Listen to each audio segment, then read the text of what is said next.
Hello mga kaibigan, narito na naman muli ang inyong lingkod, Father Bob, isang paring Karmelita. Tuloy-tuloy lang tayo sa ating pagpapasalamat at papupuri sa Diyos at tuloy-tuloy na rin tayo sa ating mga pagninilay. Gaya ng sinasabi ko palagi, patuloy tayong magsikap na maging mabuting tao, patuloy tayo na magsikap na maging mabunga ang lahat ng ating mga pagninilay. Purihin natin si Jesus, Maria, at Jose. Ngayon ay nasa ikalawang araw na tayo sa buwan ng Mayo, 2024.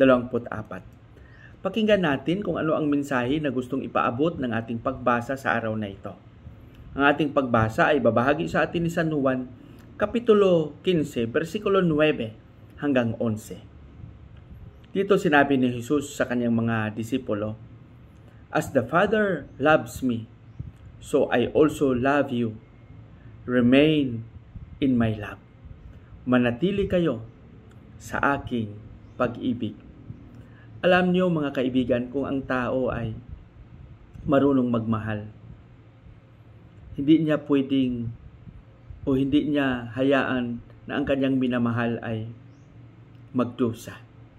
Handa siyang mag-alay ng kanyang sarili dahil sa kanyang pag-ibig at dahil sa kanyang pagmamahal. At ang konkretong pagpapahayag nito ay mararamdaman natin at makikita natin sa ating mga magulang mismo. Marami sa ating mga magulang ang patagong nagsisikap at nagdurusa, physical man o external, dahil sa kanilang pagmamahal sa kanilang pamilya. Mas uunahin nila ang pangangailangan ng kanilang pamilya, ng kanilang anak, dahil sa kanilang pagmamahal. Kaya, napakagandang pagnilaya natin ito ng mabuti sa araw na ito.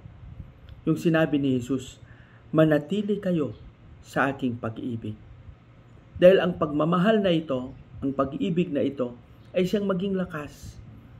At this love will sustain us in whatever we will experience sa ating buhay.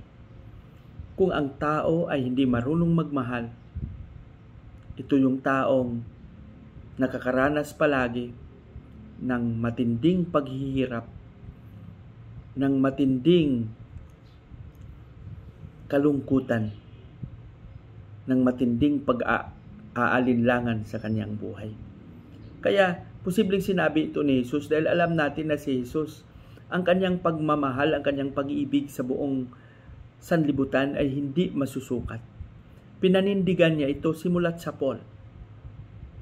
At pinanindigan niya na pinanindigan ang pag-ibig na ito hanggang humantong sa pag-alay niya ng kanyang sarili dahil sa pag-ibig na ito sa ating lahat.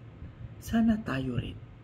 Kung tayo ay palaging nanatili sa pag-ibig ni Jesus, lahat ng mga pagsubok na ating maranasan ay ating mapagtagumpayan. Dahil tayo mismo sa pag-ibig na ito ay natutong maging malakas, natutong mag-alay ng sarili, natuto at handang magsakripisyo alang-alang sa ating mga minamahal.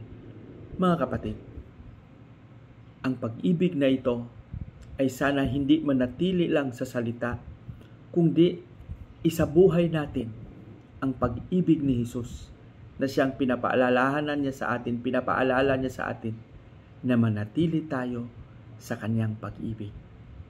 Patnubayan nawa tayo ng Panginoon sa ating panalangin. Panginoong Jesus, turuan mo kaming magmahal sa likod ng aming kakulangan. Turuan mo kaming maging masigasi. Turuan mo kaming mag-alay ng aming sarili alang-alang sa aming mga minamahal. Amen.